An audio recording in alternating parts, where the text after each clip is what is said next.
you people standing back there at the back, you can come down on this end or over here on this end.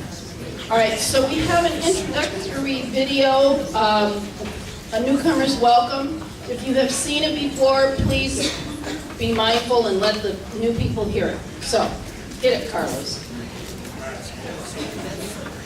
I'm Donna Maxey. I am the founder director of Race Talks, and we're real excited to see you here. I just wanted to do kind of an introduction about what Race Talks is about. We're doing this for newcomers. We're excited that you're here. Race Talks was started out of when I was asked to speak at a McMenamin's History Pub, and the topic was urban renewal, urban removal. Anyway, in your brochure here, we have several things. You might want to take your brochure and look at it. Be flexible and fluid about the schedule. It does change. There's also the Jefferson High School. We have Race Talks the first week of the month at Jefferson High School. And if you're interested in being a part of a dialogue group, you can fill this out and leave this form. There should be a brown envelope on your table. Tear this off and leave it in the envelope, and we will get in touch with you about dialogue groups. We're working on those right now. If you turn to the other side of the brochure, there is, we have rules. We have the Race Talks ground rules. And really try to encourage people to follow these rules. And they're important that people feel safe being here. I've had people of color who have said, this is the first time I've ever told a white person how I really feel. And I've had white people who have said, this is the first time that I was able to talk about race and not worry about putting my foot in my mouth. I feel safe to talk. I feel safe that I will be accepted and I won't be beat up for saying or asking what seems like an obviously stupid question. So that's really important. So what we encourage people to do is to listen to each other with curiosity, respect differences, agree to disagree. You don't have to agree with everything somebody says. You can agree that that's their opinion. I don't agree with Rush Limbaugh, but he has a right to state his opinion. Speak from the self and from the heart. It means when you're speaking, don't talk about, I know somebody who, either it's you and you were involved with the person, or, speak from your own experience, not someone else's. Respect confidentiality. Now, because you're involved in these discussions, you have a right to go out and share the discussion that happened at your table. But what we're asking you to do is, if you do share something that someone else has said, to not give their name, to not give their location.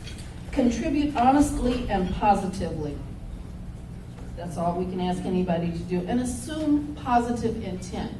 Even if somebody says something and you feel like you want to roll your eyes and say, how could you be so stupid? Assume that they really had best intentions when they said what they said. Be open to new ideas and relax and enjoy. One of the reasons that we have it here at McMenamin's so that we can have food and drink. When I was thinking about how to put this together, the thing that I thought about was, wow, we need to have some place where people can drink and have food, because it's hard to be contentious over food, to get indigestion. So we want, hey, you guys laugh. Ooh, this is exciting. So we want you to relax. McMenamin's is our sponsor, and we want to make sure that they are seeing some results with their cash register too. So just eat and drink yourself sick. Follow-up activities, just for fun. The follow-up activities, these are the things that we're trying to get people to do. One of the things that folks do a lot of times is they'll go to a lecture and they'll feel so good about the lecture, and then they go home and do the same things they've always done. And what we want folks to do is something different. Don't go home to your community where you don't know people of color or you don't know white people. Go home and get to know the people who are at your table. We have little cards, little colored cards at the table for those folks who say, well, I don't have a business card. So give people your number. Get together, have coffee. And it says, go out just for fun, go out and make friends with a person in your own ethnic group. I moved to an area in Portland that I had taught in, and there were kids of color, lots of kids of color at my school. So I just assumed there would be lots of people in the neighborhood who were of color, and boy, was I wrong. And the folks who were there were not very friendly. Everybody was white, they weren't very friendly. I thought, gosh, these people aren't very friendly at all. So, of course, in my usual manner, after I'd been there a year, I got a couple of the neighbors that were friendly to help me throw one of those block parties. So we threw one of those. We passed out flyers, 4 blocks wide, 10 blocks long, and about 50 people came. And what amazed me is that some of those people had lived in that neighborhood for 28 years and didn't know each other. So what I'm inviting people to do is go make friends with someone in your own ethnic group.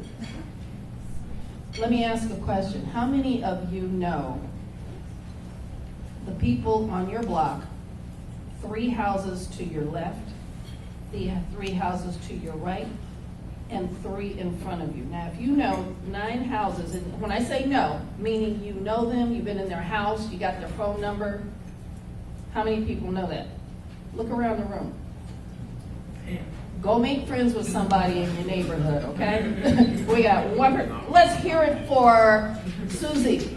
Let's hear it for Susie. Susie does. How long have you lived there, Susie? 30 years. And I bet you there's some other people here who've lived in their home 30 years and don't know folks either. This is part of the thing. I remember when we were kids, you know, your parents never worried about you. We didn't have to come in until it was dark. Because wherever we were with people we knew. So get to know your neighbors.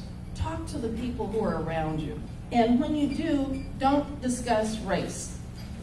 If it's a person of color, or if you're a person of color and it's a white person, don't talk about race. Just talk about what you have in common, you know? Things like, gee, that's a nice shirt you have on.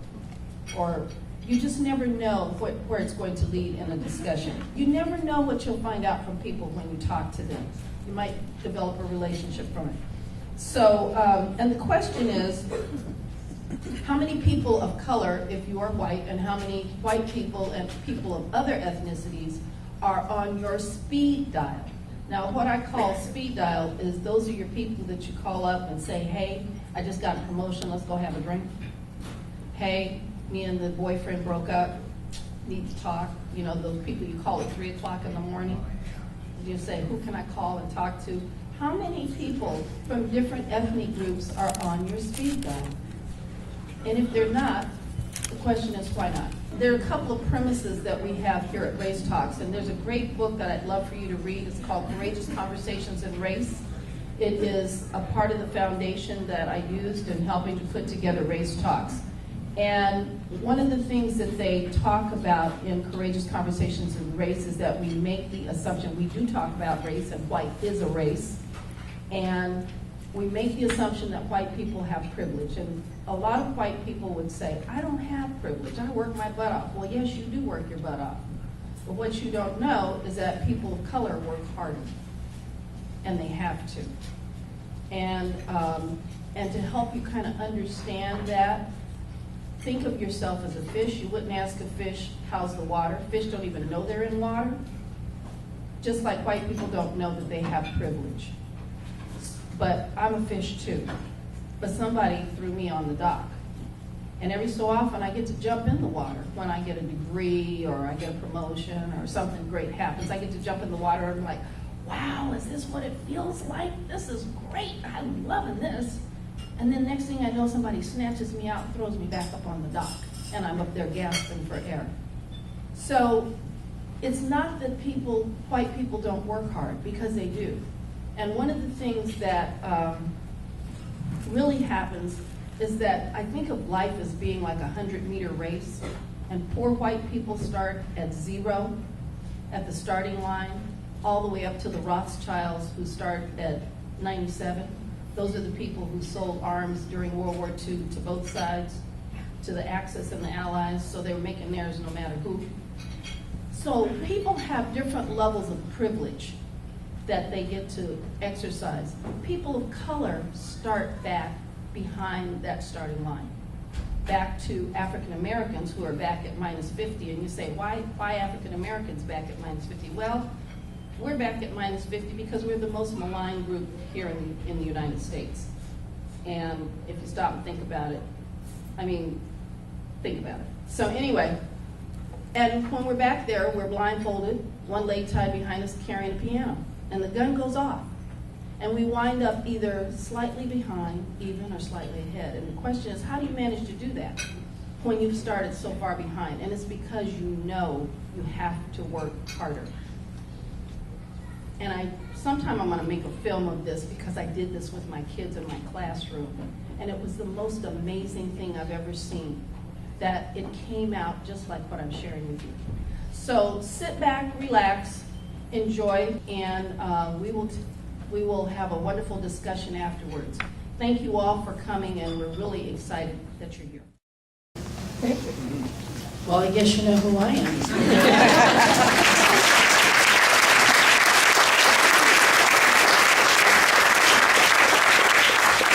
We're thrilled that you're here. Before we get started on this evening, we'd like to take a moment of silence to acknowledge the people who gave their lives this last week in the tragedies in Baton Rouge. And if you didn't know, there were 2 people who died in Baton Rouge at the hands of the police, and 1 person in Minneapolis, and 5 police in Dallas. And all of those lives matter. But Black lives have not mattered up until recently. So please bow your head for a moment of silence.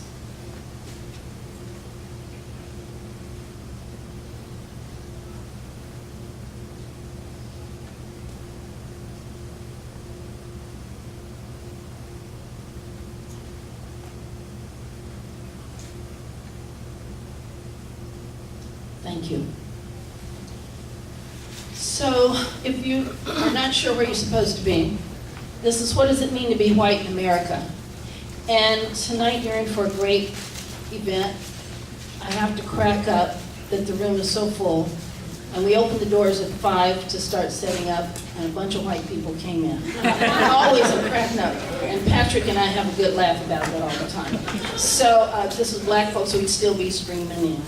So, really thrilled that you're here. Tonight we have a jam-packed event. The folks who are here are going to introduce themselves, but before they do, we have a short video from the editor, publisher of the book, and you'll get an idea of how this all came about.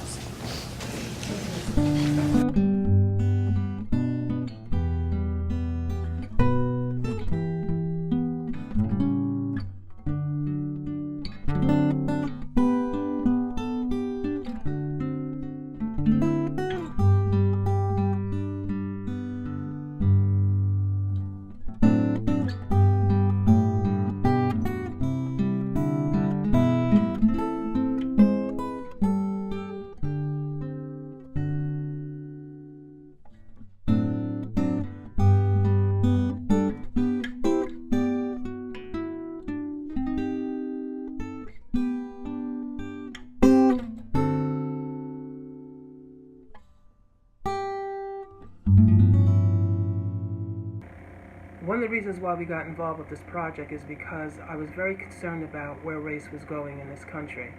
It was almost reminiscent of 1968 with Black Lives Matter movement, with issues with politicians being very divisive.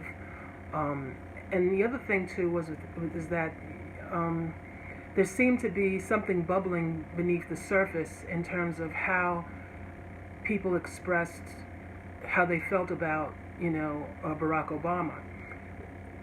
The other issue was that I was thinking in terms of, I know what Black people and people of color feel about race, but I've never really gotten a definitive answer from white folks in terms of how they feel about race.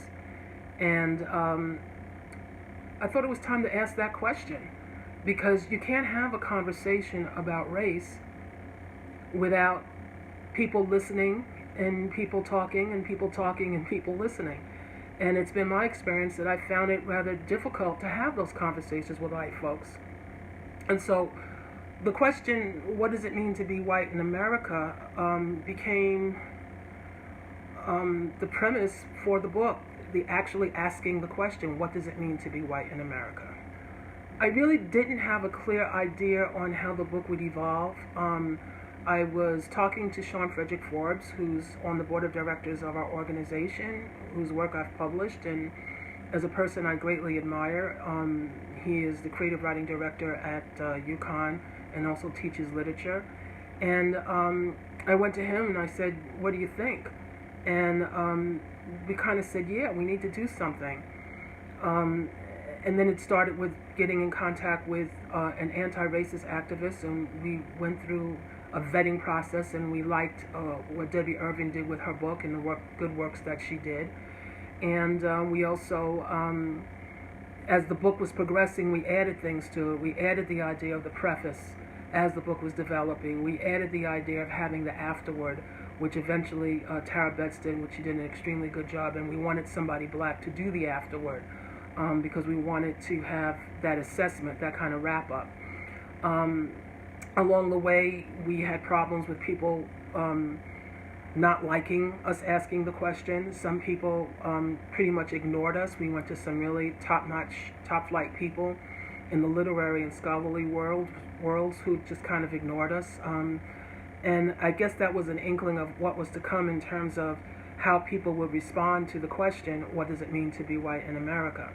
We've had people tell us that, if it had not been for the fact that it was two black editors doing this, they wouldn't participate in it. They felt more comfortable. And in a way, the purpose of the book was to provide a platform, a safe haven for our contributors to do it. I think that in terms of social justice, there's a lot of work that needs to be done. I think that, we've spent the last 40 years, not really, or 50 years, not talking about race. Once the Civil Rights Acts it came into being in the 60s, once the Southern strategy was set upon us, which is why we're seeing repercussions in our political world right now of it falling apart. I think that there was a period of time where people really kind of convinced themselves that race doesn't matter. But it does. It's always been there. It's always been in the underbelly. And I think that I'm hoping that the book itself will open up doors and ideas to people about just talking, instead of dancing around the issue, answering the question about what does it mean to be white in America, what does it mean to be black in America, what does it mean to be Muslim in America. Those questions, we need to start listening to each other and having conversations and realizing that that there's no room for full agreement. Everyone is going to have their own opinion and their own ideas and own issues on how they deal with race.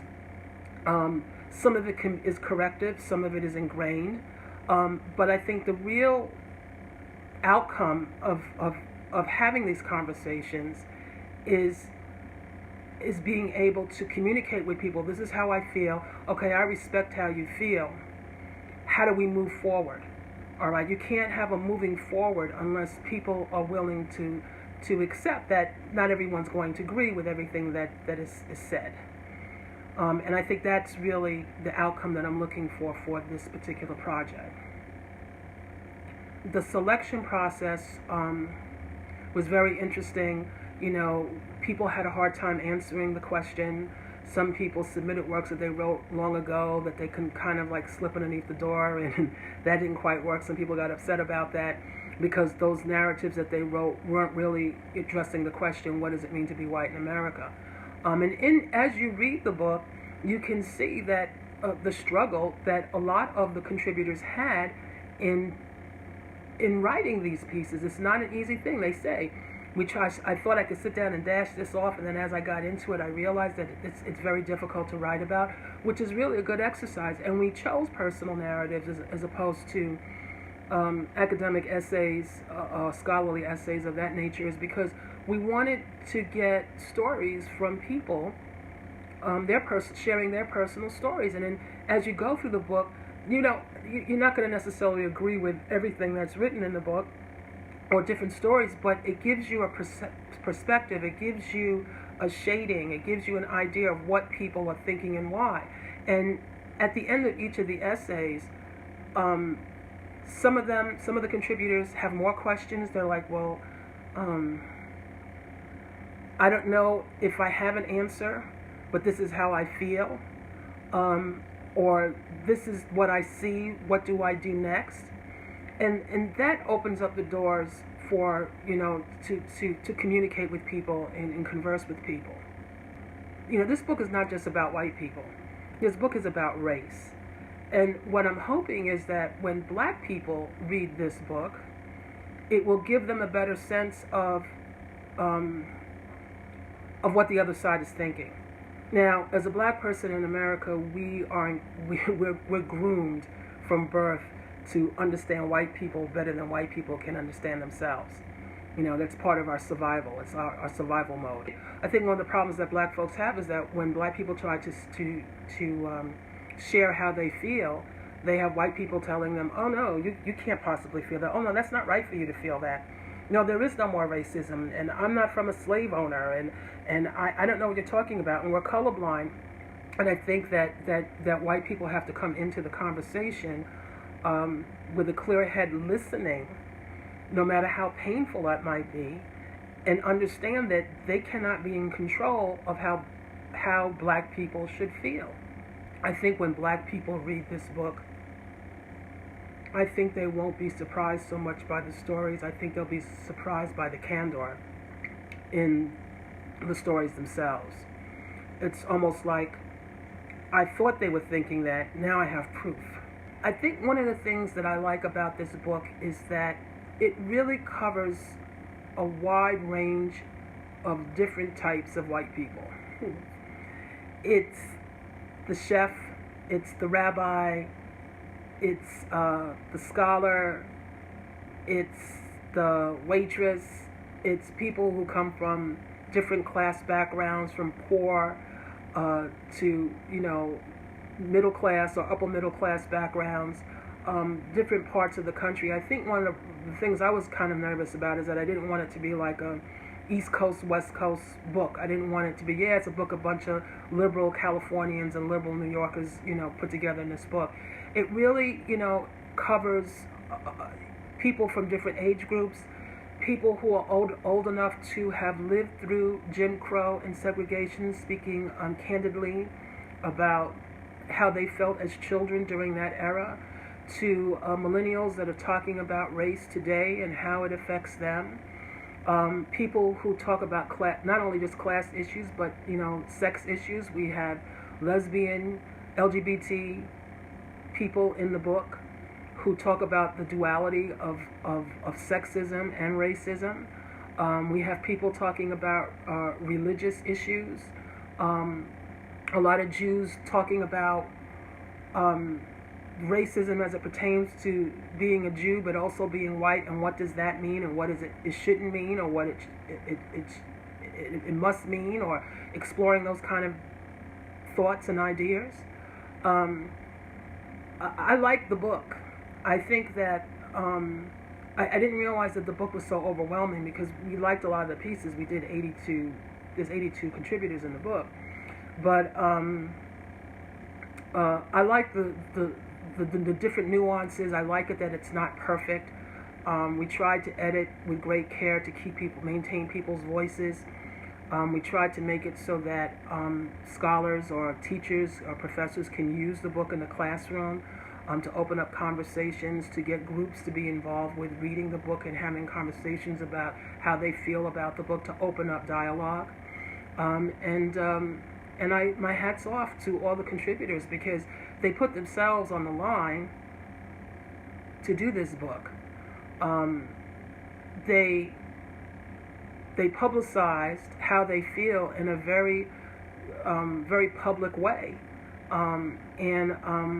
I'm grateful that they feel safe with Two Leaf Press. I'm grateful that they feel safe with the work that Sean and I did on this book. And I'm just hoping that something will come of it. Every little bit helps.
you did not see on your way in, the book is available out at the front table from Wallace Books.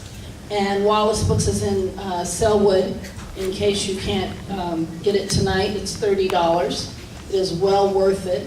It has not only the writings of about 80 different authors, but it also has an afterword, 10 things, an article entitled Appendix 10 Things Everyone Should Know About Race, glossary, words, matters, and definitions to consider, suggested readings, quite an extensive suggested reading list, and other books by Tulip Press. So consider getting this book. It is well worth the price. With that, I'd like for the folks who are here the speakers to introduce themselves. They're going to do about a 30-second introduction. And at the end of the evening, before everyone leaves, we are, with all that's been going on in the United States, we're going to have I just went blank. Tara? Hello, where are you? Is going to come up and give you some ideas of next steps, what you can do to make a change. Not just come here and have a feel good and listen to what people have to say, but some action that you can take when you leave here. So please stay when the presentation is over. The authors are going to have a little presentation, and then Tara will come and share with you some more information. All right. Hello, hi. My name is Patrik McDade. I am so grateful to everybody who came here. I sort of helped coordinate, bring this group together. And I'm the founder and program director for People, Places, Things. Some of the folks who work with me are in the room, and I really appreciate that too. One of what we're supposed to address in our 30-second bio is sort of some way to connect to the humanness of why we're here. And it sounds strange, but it's difficult to do that. I grew up in Tucson, Arizona, just about 45 minutes from the Mexican border, and yet growing up in Tucson, I didn't really connect much with Spanish speakers there. I connect more with them here.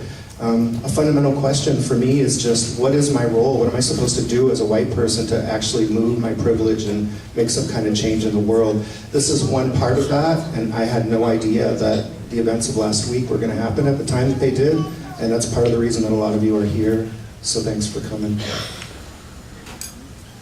Hi, I'm Leah Mueller, and I live in Tacoma, Washington.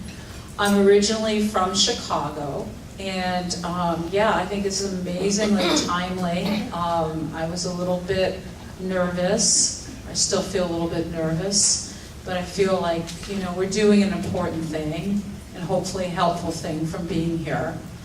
I've done lots of different writing for various publications. I won't name them. But I just want to say how thrilled I am to see such a large crowd here. And thank you so much, and also thanks to everybody else in this group and the publishers for putting together this important book. My name is Buff Maeve Neriton, and I'm actually standing in for Carol this evening. But like her, I'm a New York Jewess, and I moved out to Portland about 25 years ago. And I have to say that growing up in New York, I was around lots of different kinds of people. We shared each other's languages. We were, elbow to elbow on the subway train. Went to high school and junior high school and elementary school together. And I will say that probably I wasn't aware of it in New York, but when I came out to Portland, I got a real hit of what it meant to be white and privileged. So I'm still digesting what that means here, and what I have to say about it could be encapsulated in kind of one sentence, which I'm not supposed to say right now, but I'll say later, maybe in private. But I'm very glad that you're all here this evening and that we get to have this conversation. Hi, I'm Janie Starr, and I live on Vashon Island near Seattle, so I'm the outlier in the group. I grew up in the Southeast, where I lived with the shameful belief that racism only existed below the Mason-Dixon line. I was adopted, and I was completely clueless about the where did I come from, and so for years I used my ignorance to pretend that I wasn't white, while benefiting from white privilege always. I'm old enough to have done a number of things. So I've been a sex educator and therapist, an environmental and climate activist, an anti-bias trainer. I've had a couple of life-threatening experiences, one of which led me to write a memoir, Bone Marrow Boogie, The Dance of a Lifetime. And all of them made me realize that I am damn lucky in addition to being privileged. I am passionate about race and gender equity, food justice, Zumba, and my 5-year-old grandgirl. Good evening, my name is Jan Priddy, and I live on the coast now. I was born in Oregon, raised and spent most of my childhood in Seattle. When my husband and I moved back to Oregon, one of the shocks was how white Clatsop County is.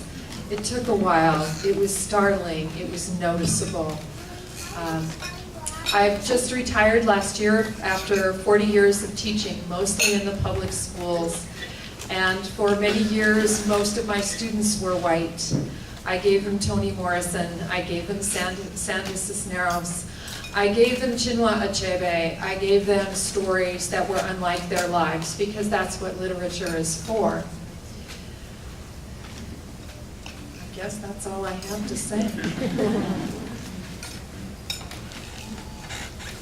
I'm Tereza Bottman. I use my maiden name also, Tereza Topferova Bottman, for the publication. I came to the U.S. when I was a teenager from the Czech Republic. It was called Czechoslovakia back then, and I've been in Portland for 20 years actually. This is my 20th anniversary this year, and I teach. I'm a teacher in public schools. I teach kids English, kids who are learning English in an elementary school, and this summer in high school. I also organize with Showing Up for Racial Justice.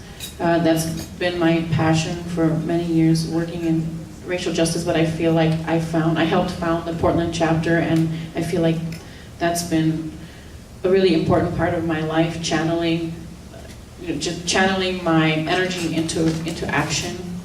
I have 2 of my kids here, 2 of my 3 kids are back here, so if you hear some merry little voices, just bear with us. My 3-year-old is here on my lap, and my 10-year-old is behind me, so I don't know what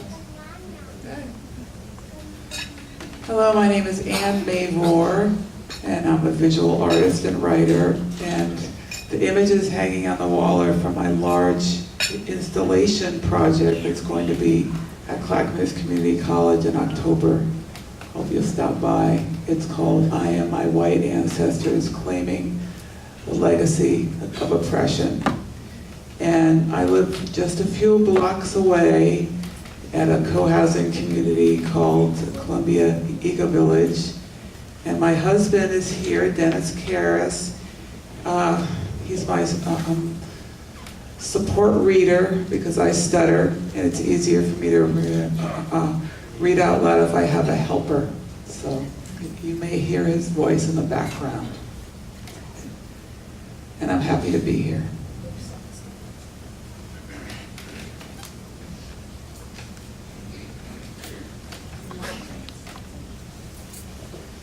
This is an American story, past the apple pie. Yet, I am not American, past the strudel. This is your story and my story intertwined. Skim milk and white and new snow, Americans' teeth, the inside of most apples, stratus clouds, locker room towels, fleet trucks, bathtubs, coconut flesh, porcelain, chalk, sugar, bleached flour, drawing paper, jockey shorts, daisy petals, loves me or loves me not. Picket fences, the whites of their eyes, the fog line beside the highway, and the sign that warns, do not pass. For most of my life, I didn't even know I was white. What did I know about myself? Well, I knew I was born in Sacramento, California, to an Air Force dad and a mom who was a waitress. We were in Tucson because there was an Air Force base there, but by the time I was 4, my mom and dad were divorced, And my mom remarried soon after, a carpenter. We were all white, and none of us knew it. Why didn't they tell us? I grew up in Nashville, Tennessee, during segregation and lunch counter sit-ins, too young to realize what was going on across town from my cozy childhood home. I woke up slowly to race awareness in my teens. I began to see the disparities around me and to speak out tentatively about social injustice. I cringed when my dad referred to a black man as a boy, and when my mom described our maid as childlike and uneducated. Yes, we had a maid. Her name was Laura. All my dolls had pinkish skin, blue eyes, and blonde curly hair. They did not resemble me in any detail. I dismantled them, pulled apart their arms and legs and removed their heads, studied their soft plastic joints, reassembled them in different order, used nail polish remover to wipe away their red lips and their dimpled pink cheeks, filled their bodies with dirt, left them out in the rain in the backyard. My childhood fury is what I conjure to remind myself what it means to stand before the master narrative and find myself excluded. My mother, sister, and I came to this country in the late 1980s from Czechoslovakia, escaping totalitarianism. I was a teenager thrown for a loop. Everything about this culture confused me. Most of all, life felt lonely here. Initially, what I could not understand were the invisible lines which seemed to divide people. I knew I was Polish, though. I knew that because it was weird. My mom told me my family had a lot of Polish in it, and I told someone else, and pretty soon that's what I was. I was a weird Polak who hung around with girls and used big words. An aunt called me Little Sabra growing up because of my darker skin and curly black hair. It would be an absurd presumption, a kind of oppression chic, to not call myself white.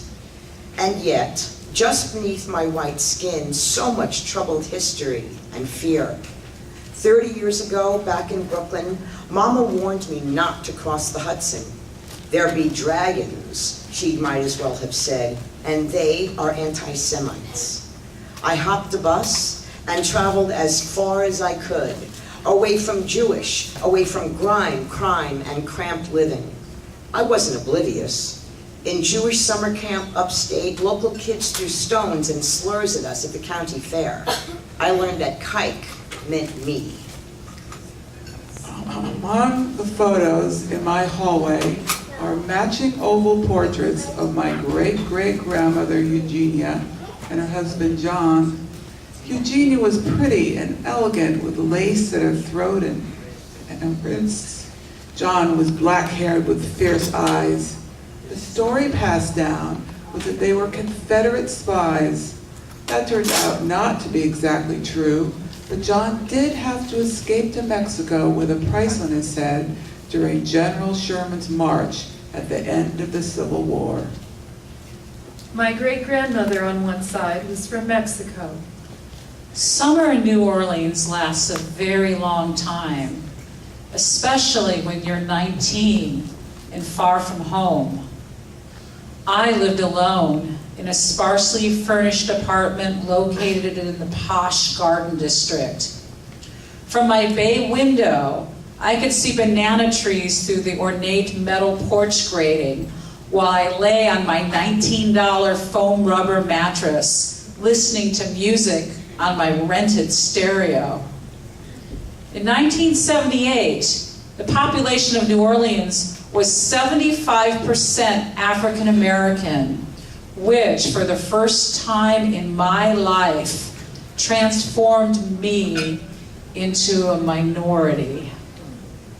As I sat sewing Eugenia's enormous skirt and reading her letters, I was hit with a new understanding about my family legacy. The characteristics before me were all so familiar: obedience, separation, ignorance, and quiet endurance. One evening after work, I stretched out in my bed with a new copy of the Figaro newspaper. Its cover featured a color photograph of David Duke, recently appointed the Grand Dragon of the Ku Klux Klan. Duke was a classic Aryan man with pale skin, piercing blue eyes, and expertly feathered blonde hair. His face wore a deceptively ingenuous expression, as if he had no idea why so many people considered him to be so loathsome. The writer of the cover article was puzzled by Duke. He was the poster boy for racism, and yet he held an advanced degree, and his IQ was rumored to be off the charts. It was convenient for liberals to believe that all racists were mouth breathers, but David did not adhere to the stereotype. The writer described the bookstore that Duke ran in nearby Metairie, a dark, cavernous establishment known only to insiders. It contained an enormous cross bedecked with electric lights. Apparently, the cross was breathtaking in its immensity, especially when illuminated in an otherwise darkened room. I was both repulsed and intrigued. Perhaps if I spoke to him, he would say something that would resolve my own conundrum. The White House, white nights, frosting, doves, feathers, pinprick stars, white chocolate, white out. In the West, white is the color of innocence and brides, and what we name white diamonds in her ring are colorless stones, clear like the raw white of a fresh egg. In light, white is all colors. In pigment, it is the absence of color. White opals are valued for the color sparkling their interior. A white paper is the concise and authoritative guide to solving a problem. Black Friday is the biggest shopping day of the year. The day retail goes solidly into the black and makes a profit. White imperialism, black power, black heart, white swan. How we are named and what we are called. In 1967, I attended Vanderbilt University, the same year that Perry Wallace did. His entry was momentous because he was breaking the color barrier in the basketball Southeastern Conference. When my father complained about black players being the ruination of his college basketball team, I knew I was done whispering. My attempts to argue with him were futile, however. He was a formidable opponent. In his presence, I stumbled and mumbled my words. He would not bend. I was afraid of breaking. I married and moved away to the Pacific Northwest. After 6 months of full-time research on my project, I ended up with a combination of likely ancestors covering 2,000 years of European American history from 1870 back to 300 BCE. In America, the list includes 2 slaveholders from South Carolina, A pilgrim from Plymouth Colony who gained land and resources from the Wampanoag. traveling back in time to Britain, I chose A Scottish farmer who was a juror on a witch trial. An English mercenary soldier, and a social climber who fought to colonize Ireland. An English noblewoman caught in the middle of the bloody War of the Roses. in the medieval era, there was A Basil cheesemaker who supported the execution of Jews during the Black Death. King Edward I of England, who conquered Wales, invaded Scotland and expelled the Jews from England. A Frankish countess who became a nun and benefited from the colonization of Jerusalem during the Crusades. Lastly, I found A Norman knight who helped Duke William conquer England. A female Viking who invaded Orkney. And a gold metal worker from the Celtic Iron Age who supported the warrior elite. I am not exceptional. Similar ancestor stories are replicated throughout history. my particular family came to America from England, Scotland, and Switzerland during the early development of the country with all the benefits contained therein: land, slave and indentured labor, and natural resources. There is no question that I have profited from being European American from the day I was born. Could I use my history to model what taking responsibility might look like?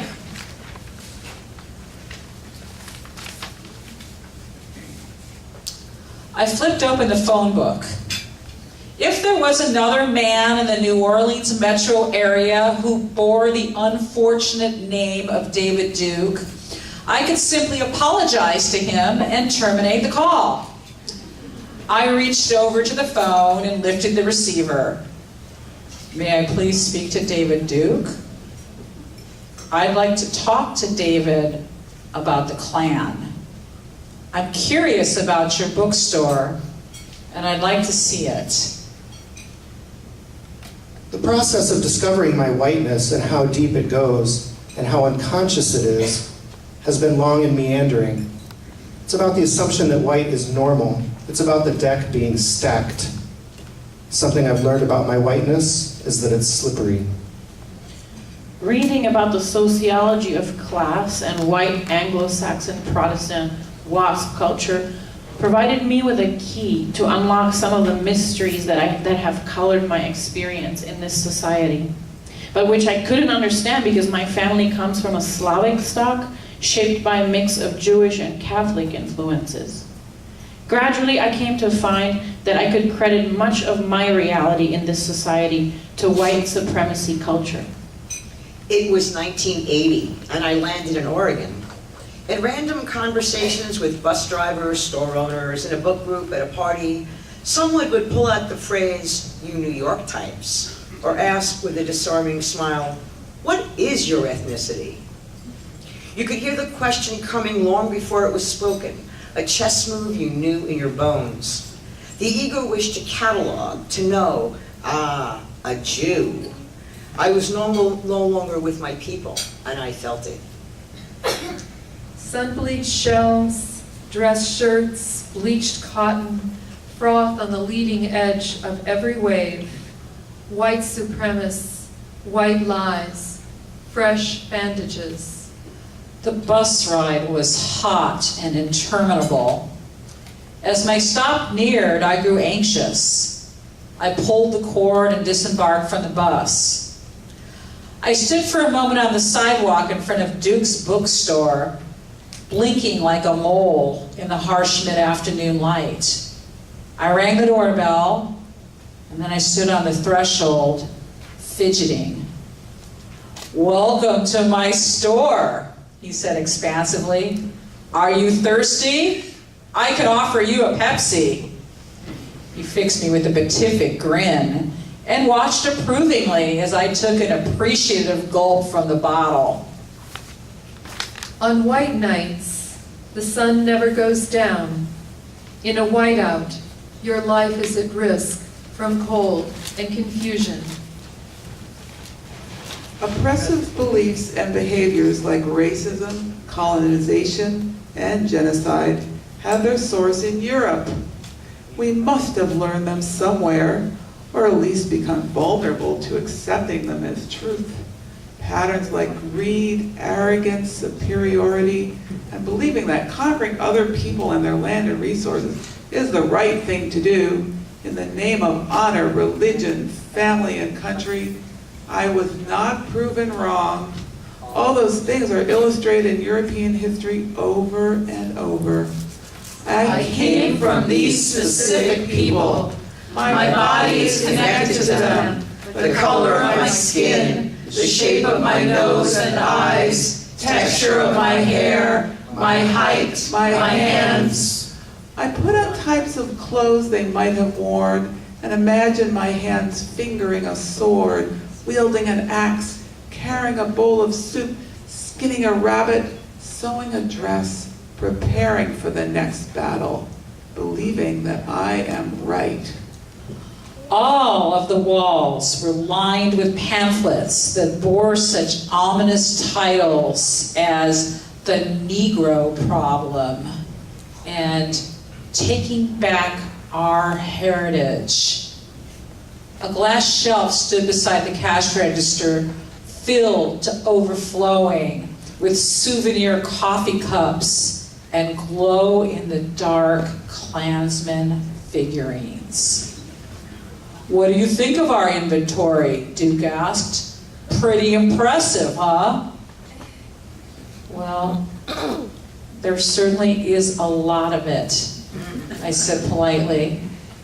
"But really, what is the point of this bookstore?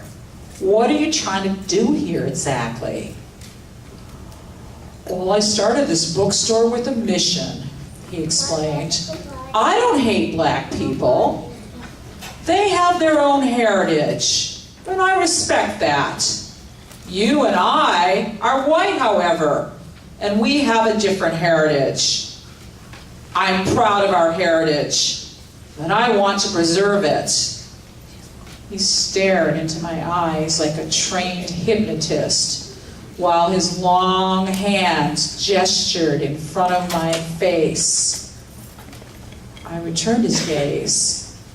I nodded slowly, and I found myself sinking into a kind of spell. Then I shook my head, as if I had just returned to land after spending some time underwater, and I opened my mouth to speak. "I'm not interested in joining the Klan," I said. "I was just curious to find out how you operate over here."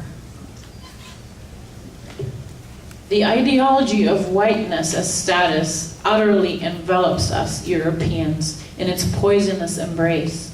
We cannot escape its cocoon.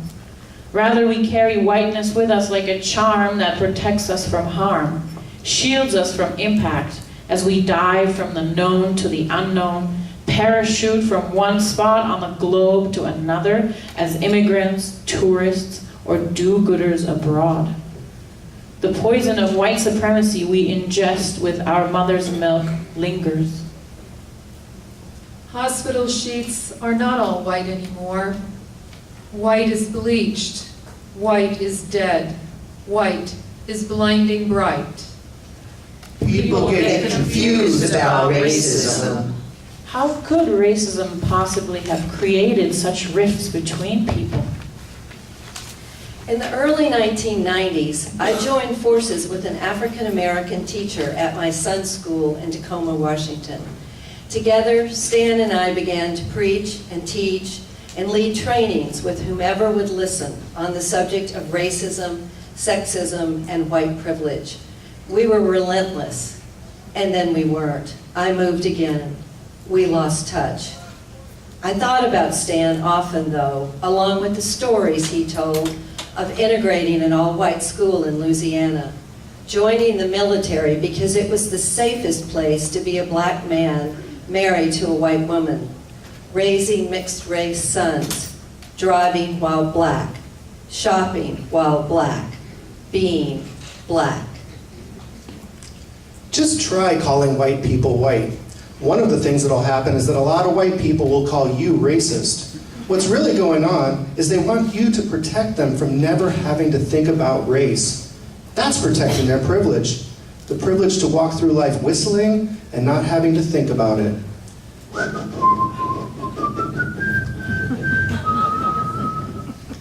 The The Brooklyn neighborhood my sister and I grew up in was largely black and Jewish. The first boy I kissed was black, as was the girl who taught me to peck out a boogie-woogie on the black keys of her family piano. I felt comfortable in that mixed world, the world I'd known up until then.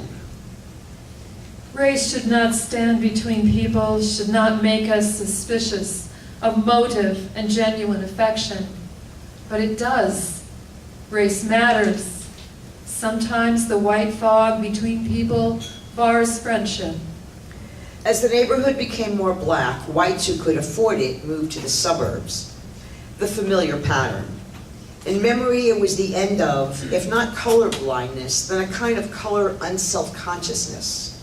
We moved to a whiter neighborhood of Italians, Irish, Greeks, Jews, people like ourselves. I have a white friend who asked me one time, "How often do you think about your race?"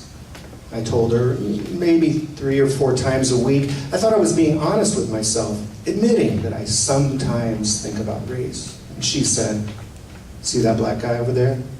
How often do you think he thinks about race?" And then it happened. I turned white. Duke's enormous cross hung majestically on one wall and looked down upon folding chairs and cardboard boxes of Klan literature. Its bulbs gleamed ominously in the semi-darkness.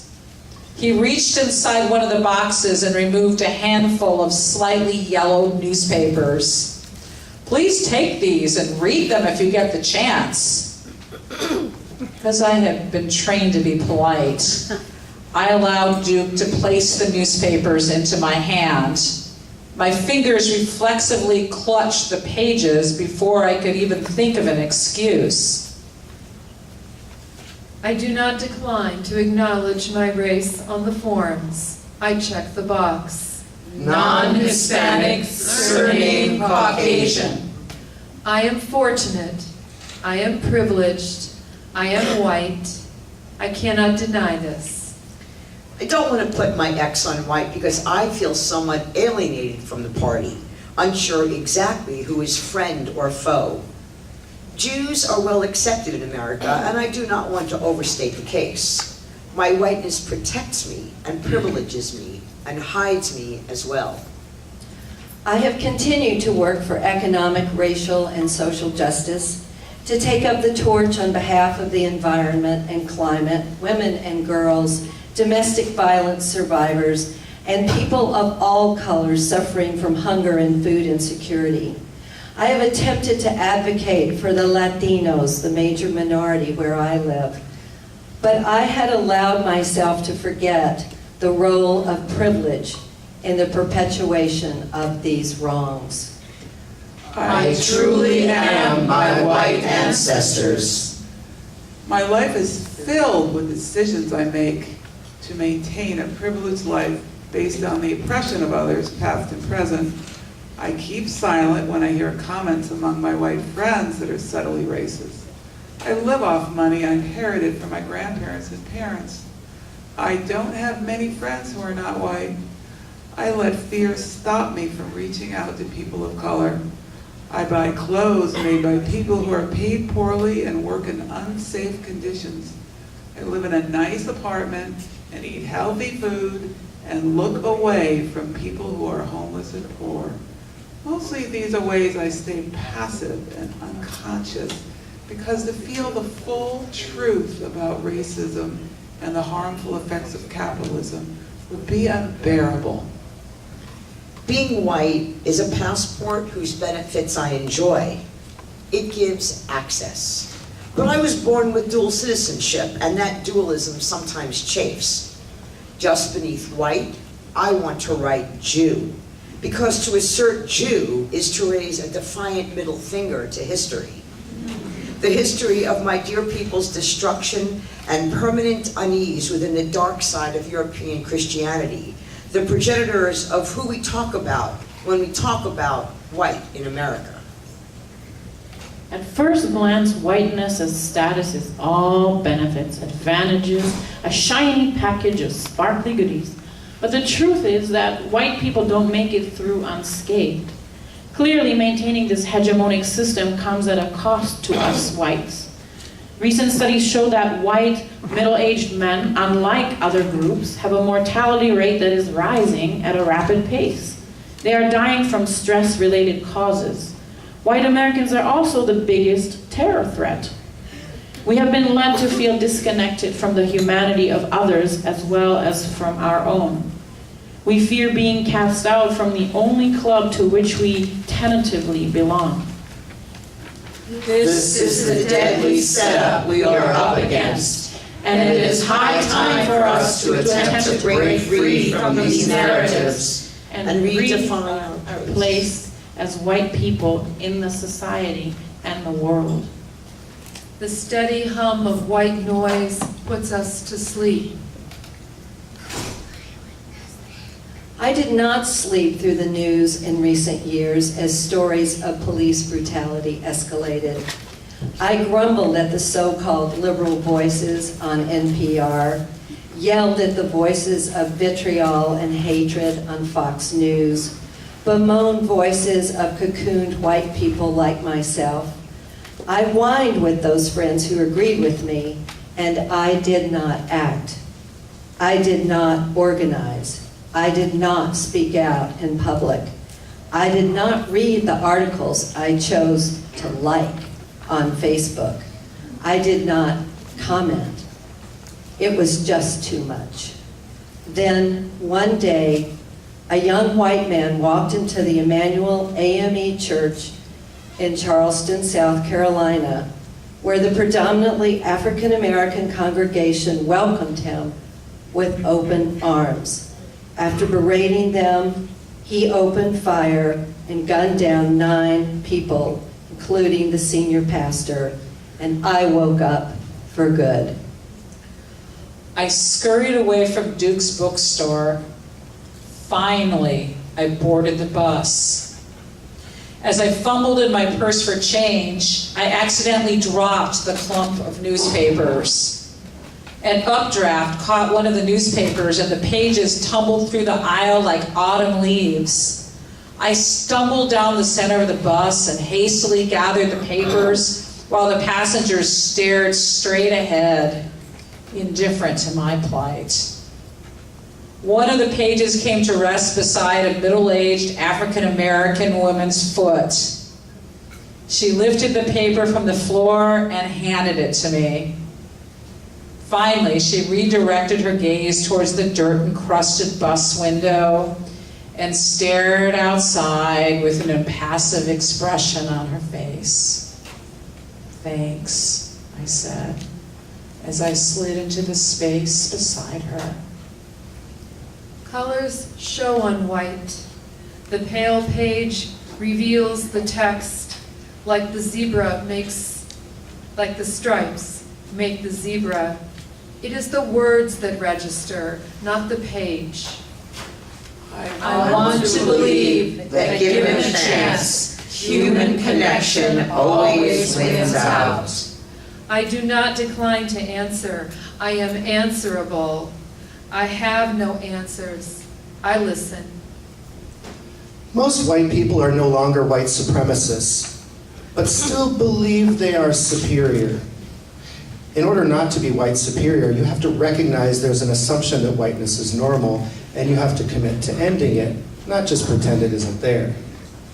Every week, if not day, come new stories of police violence against black men and women.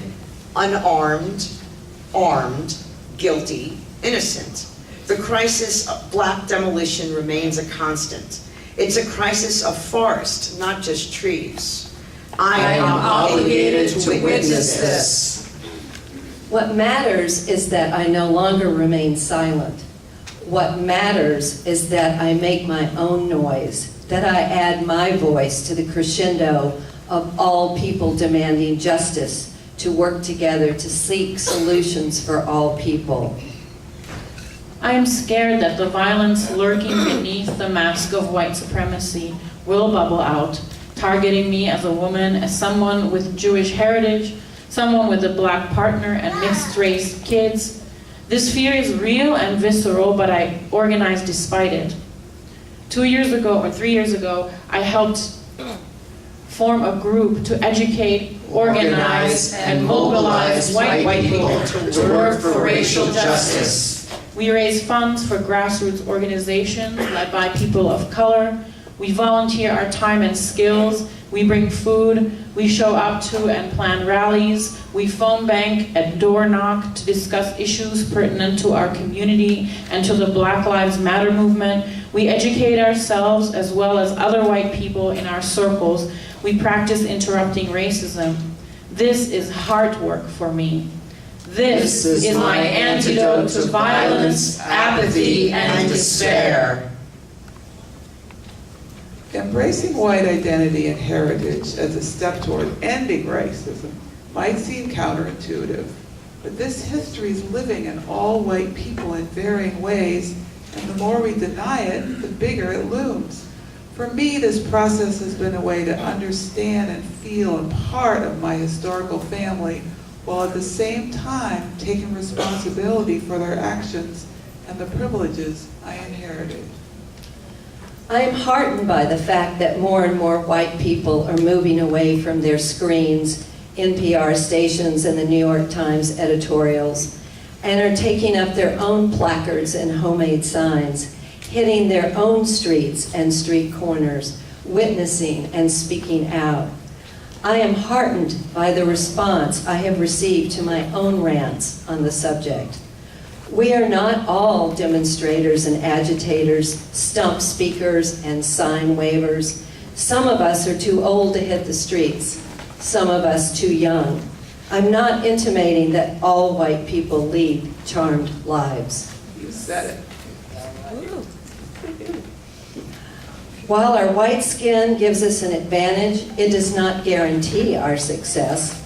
Some of us are struggling to just get by, holding down 2 jobs, raising our kids alone, out of work, underpaid, and without much hope of our own betterment. In the main, however, we do not fear for our lives, our families, our homes, our jobs, and future for no other reason than our skin color. We get a pass. So I am suggesting no urging, goading, and inciting my fellow white ones to move beyond guilt, self-justification, fear, or blame, and to take up the banner in whatever way makes meaning and is possible for you. Housing segregation, the school-to-prison pipeline, police brutality, and racial profiling all demand our attention. You need to do it. So choose your heart cause, your area of expertise. Seek new knowledge, apply a new skill, tweet, chat, stand in silence. Speak at your place of worship and work. Involve your friends and coworkers in conversation. Share information, and by all means tell your own story as well. Keep on keeping on, no matter what. And please include your kids. Find out what they think, what they see, and participate in at school. Let them help you if they ask. Mostly, let them be reassured by your action. Times change, but not fast enough. We are a nation of many skin colors. We are all shades of human. Being pro-black or pro-brown does not require us to be anti-white. It requires us to act. As members of the dominant culture, whether or not we feel dominant, we have the opportunity as well as the responsibility to change that culture from the inside out. It's on us. I try to embody what I long for other white people to do, which is to answer the call to acknowledge and renounce whiteness for its historical and current inseparability from racial violence and oppression. I want white people to organize en masse, divest ourselves from the narrow definition of success in the capitalistic society that forces us to subscribe to the deadly values of white supremacy. What is asked of us is nothing short of building a new world rooted in collective action, shaped by a narrative that strives to re-envision, co-create, collaborate, liberate across ingrained divisions of race, class, gender, and all the rest. From my privileged perch, I understand that I get to choose.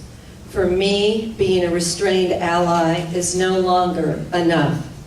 Think of the splash we'll make if we all dive in together. So what is this white girl to do? Show up, take a leap, swim like my heart and soul depend on it, because in fact, they do. Pass the trowel, take the hoe, and let's keep working together.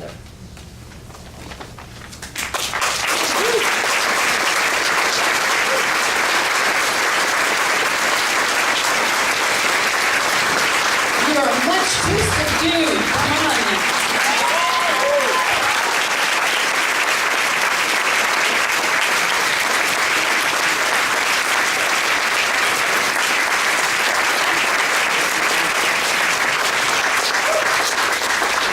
Thank you for basically taking off your clothes and showing us who you are. And that takes a lot of courage. What I'd like for each of you to do right now is to share briefly what made you get involved in this project. What made you want to tell your story and have the courage to tell it? So why don't we start here on this end? Again, thanks a lot for everybody coming tonight, and thank you, Donna, for allowing us to take this space a little bit. You know, it's just that doing the work of trying to figure out what white folks are supposed to do to create a world of social justice. About 6 months ago, a call came out for this book, as well as a call for presentations at Whiteness History Month at PCC. Did anyone attend that event at PCC? You know, it's complicated. All this is complicated. A lot of us, we already know that we're taking up too much space, and yet pretending that we don't doesn't take up any less space. So there's no real right way to do this. And so you just have to ask yourself at those moments, and that's how my part of the story is just, do I put in a proposal or not? And we had all written a piece, and somebody wrote on a listserv, hey, you all are in the Northwest. And I was submitting that thing to Whiteness History Month, and I said, if even 3 people say they want to do it, I'm going to put it in, because we didn't know each other, there was no time to build consensus, you know. So we put it in and it got accepted, and that's basically how we all met. And then I've been working with Donna a lot, and I said, hey Donna, you know, the presentation was interesting. I don't know if it was good or not, it was interesting. Can we come and do this at Race Talks? And then, you know, we had no idea and what would be happening right now. And so I just want to say that as an organizer here in Portland for more than 20 years, the reason you organize is because you don't know when you're going to need to be a space for this to happen.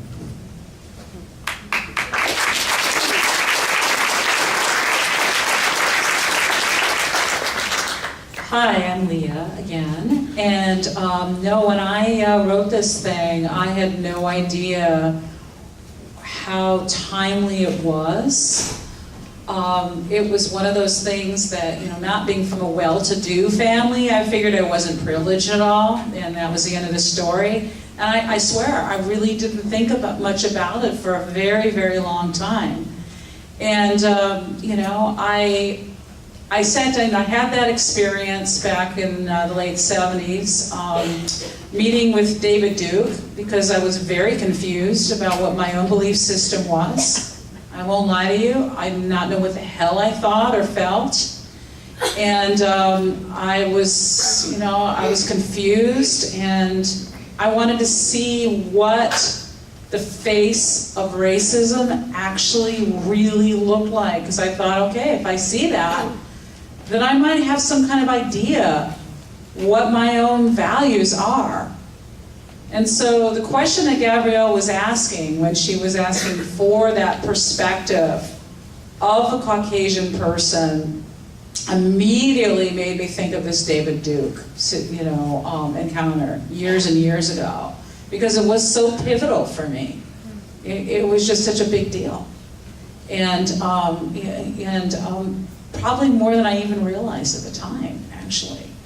So it was just perfect. The story was very difficult for me to write. I can't even begin to say how difficult that was, to go into my own dark place and pull that up and talk about that in a candid manner. And I was just so thrilled that Gabrielle and Sean wrote me and said they loved it.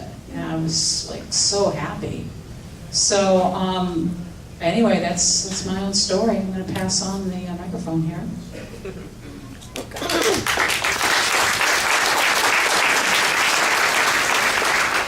My name is Buff, and I have no idea what Carol would say. But I will say that I was asked to be here to take her place, and I'm very glad that I was, and I'm glad that I'm here. And I don't know about joining movements at this point. I've never been a real movement person, but I do know that what I do on a day-to-day basis is meet people in the eye, say hello, and not make assumptions as much as possible.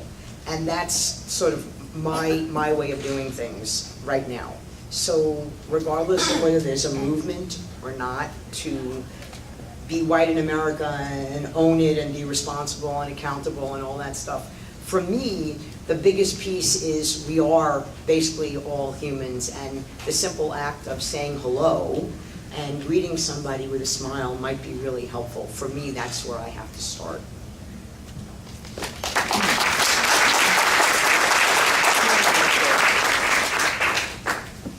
So I'm Janie Starr, and I had the privilege of doing a lot of anti-bias work, as I wrote about, particularly in the 90s with Stan Harris, and then I moved and stopped doing that work and started doing other kinds of work. And as I said, and then Charleston happened.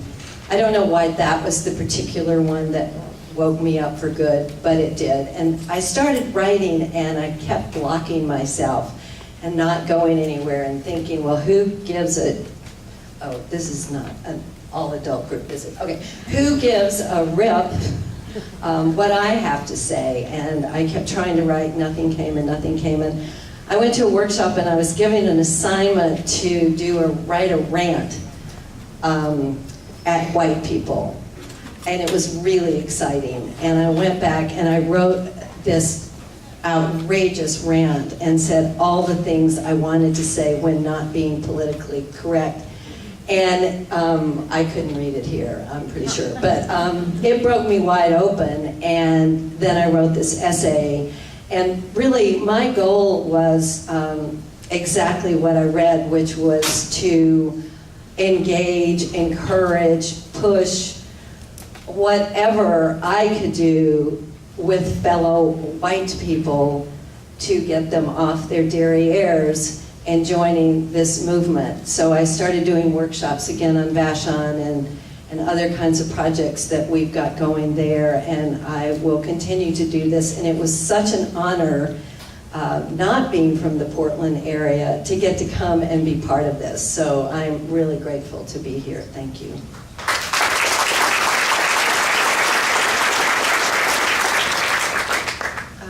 Jan Priddy. I was writing essays about color, and it was very literal. I wrote an essay about blue.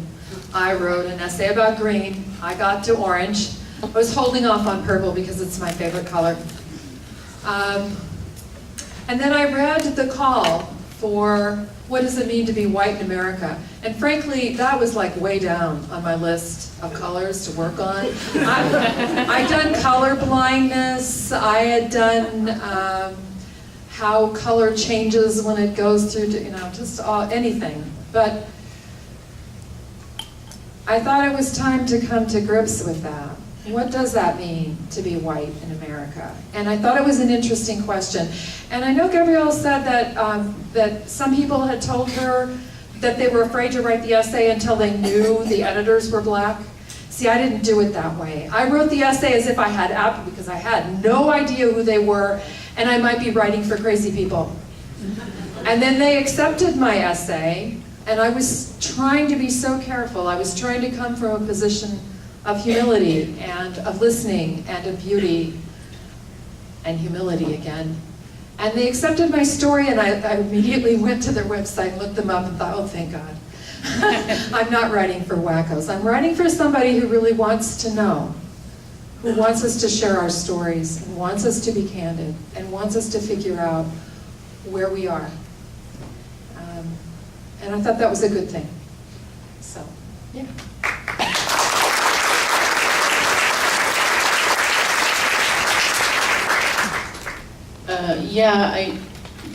I saw this call for submissions, and one of my pieces of my identity is a writer, but I just do it for myself. I don't usually, or I do, it's usually just something work related, but I saw, oh, it's about race. Oh, that's my topic. I'm obsessed with race. How perfect, what a perfect merge of my two passions. So I tried, it was my way of working out, because I've been working these issues out for more than 2 decades, and I'm still working them out. So I thought, I'll just use this piece as another vehicle to work these ideas out. And I wanted to, part of me wanted to make sure that there are some immigrant voices represented, because they're, a huge part of the white population in this country are immigrants, and I didn't know the call for submissions actually didn't really account for that. It just said, Americans. I don't really identify as American, but I took a risk to submit to see if it would fly. And so I also wanted to share how I cope with, how I grapple with being white. And I do that through many different ways, but one of them is trying to organize, with other white people. And so that I wanted to write about that, and I wanted to write about how that is a way that gives me hope, and a way that puts all those feelings into action, how that's really important. And I listed ways that people can contribute and can make a difference. So that's...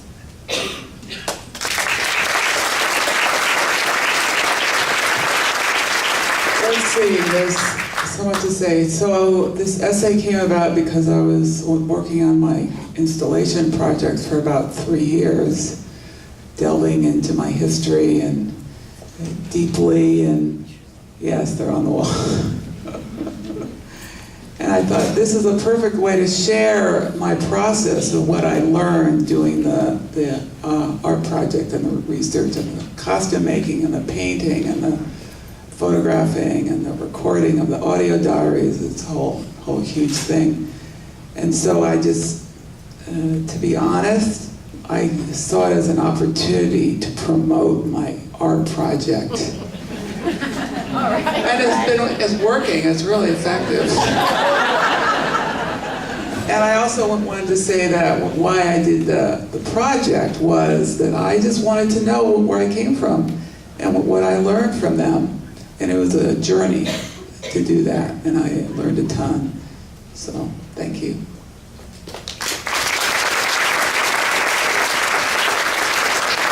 Okay, so we're going to have Tracy share what you can do to get involved.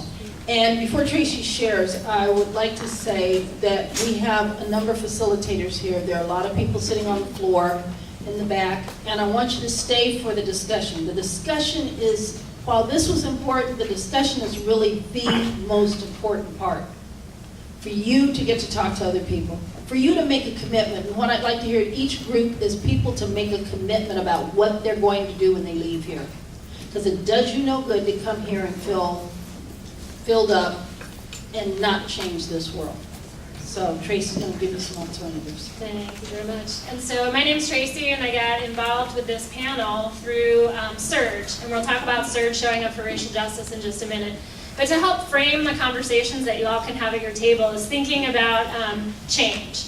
And kind of suspecting that most of you are in this room because you're somewhat dissatisfied with things that are happening in our society today. Anybody 100% satisfied with society? Yeah, okay. So change is big, it's enormous. The things we're talking about changing are systems that have been in place for like 400 years, right? So that's big change, big movement level change. So the enormity of that can feel really overwhelming. So as you think about the kinds of changes that you want to make, the kinds of commitments that you'd like to make, if you think about it as concentric circles, right? What do you think is in that middle circle? What's in that middle circle? Where does the change start? Yes, the change starts with you, we, ourselves, right? Knowing our identities, exploring who we are, who society tells us we're supposed to be, keeping what's yours inside, right? Holding the rest out here. Learn about, understand what your strengths are, what resources you have, what privileges, what power you have in society, where are your lever points to help make change happen. And learn, educate yourself. For all the white folks in the room, please do not expect or ask people of color to educate you for you, okay? You've got to do this work for yourself. Tons of resources, right? Get to know your biases, be aware of how you react to certain people's situations, find ways to interrupt that, but be aware of what's happening. And most of all, take care of yourself, right? Love yourself deeply in this work. Interpersonal. So you've got the individual, out from that is interpersonal. That's why you're all here. That's what Donna's been doing, is encouraging us to build relationships across difference. That's huge.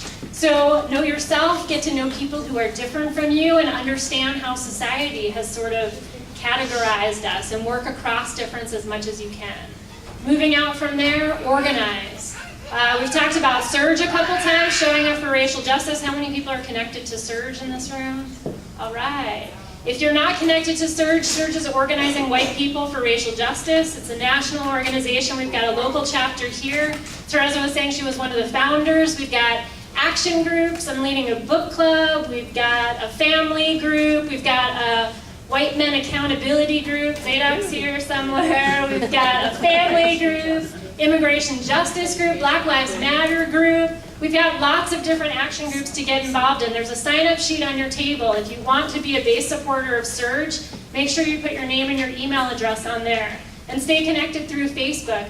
When we organize, it takes the pressure off of, if we all said, we want to do something about this, and we start showing up and demanding, we want to help, we're really good intentions, that's going to get really messy, right? For a lot of folks who want our support, but if we're not organized, it might perpetuate some of the same systems of oppression that we keep seeing, okay? So organize.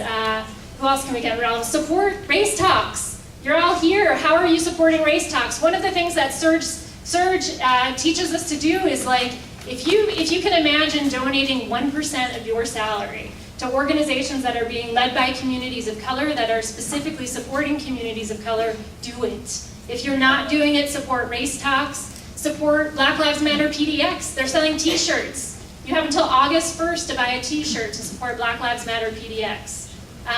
Tons of organizations that you can support. Join NAACP locally. Get involved at an organizational level.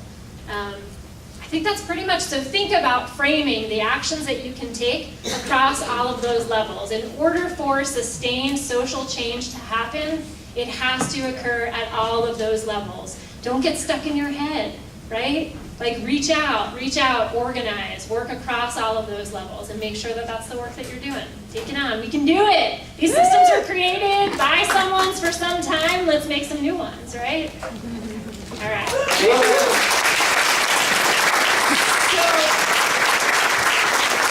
So a couple of things I'd like for you to do. On the table is a sign-up sheet for Race Talks. Please put your name and email address on there. And if you're interested in volunteering, there's a SURGE list also. There's also an evaluation form that needs to be filled out. Please do that before you go. And I'm not good at asking for money, but damn it, I'm doing it now. I have been doing this for 6 years. I've not gotten paid. There is no money that I get. The money that is donated is given to the speakers. So I am ready to take Race Talks on the road, because Race Talks has been successful here, and we need to take it to other communities and share what we're doing here. So I need people who are lawyers, organizers, people who want to do websites, people who want me to help me organize paper. I'm part rabbit. When I touch it, it turns into 40 more pieces. So we need help. And Race Talks is me. And I'm just going to be honest and say, in the last year or so, I had a heart attack and didn't know it. And I've still been doing it and taking care of my 96-year-old disabled mother. So get off your ass, put some money in that basket. Do not put in 20 cents. Put in some money with some zeros behind it, because we need it, and I'm ready to move Race Talks out of Portland. We're ready to make more than one Race Talks here. We have community police forums. We have Krebs, who was the assistant police chief, finding his voice and saying he is making change. We need to move forward with this. So with that in mind, we have discussion groups at every table. There is a facilitator. We have a set of questions that are on the back of this form. And we want to have you to discuss this. White people, wake up. Because if you are the most oppressed people in this country, and you're oppressed more than people of color because you don't know it. You don't know it. Poor, working, and middle-class white people are oppressed by the 10%, the 1%. And you're so busy helping to hold down people of color, you don't realize you're getting screwed. And if we go together, people of color know. We know we're screwed. We know this. We know this as little kids. But you guys don't know it. And if we all got together, we could turn this mother out. So let's get together and stop thinking, oh, I'm not this way. Yeah, you are. We all are. We all have to get together. So I had said I wasn't going to talk this time, but I get a little passionate up here. Give her a round of applause, everybody!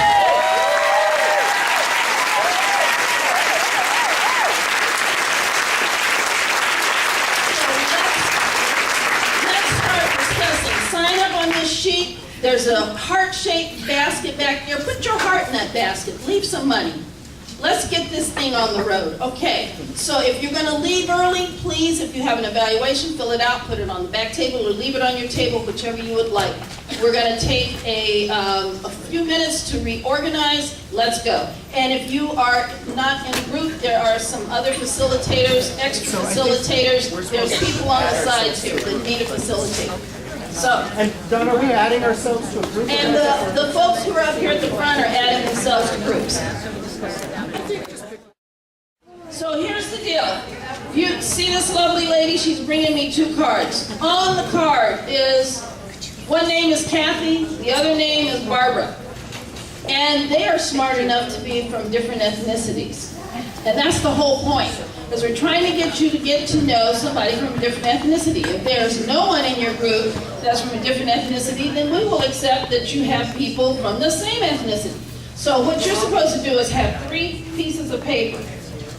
One would be Kathy's name and email address. The other one would be Barbara's name and email address. They would exchange.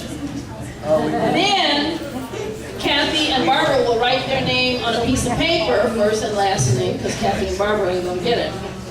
And then put this in the basket, and in about 3 minutes, we are going to have a drawing for $25 for the 2 people who win to go to dinner on McMinimans. And your instructions are to go to dinner and talk to each other about everything except race.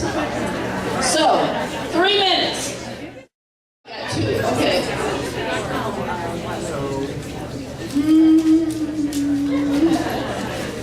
The winner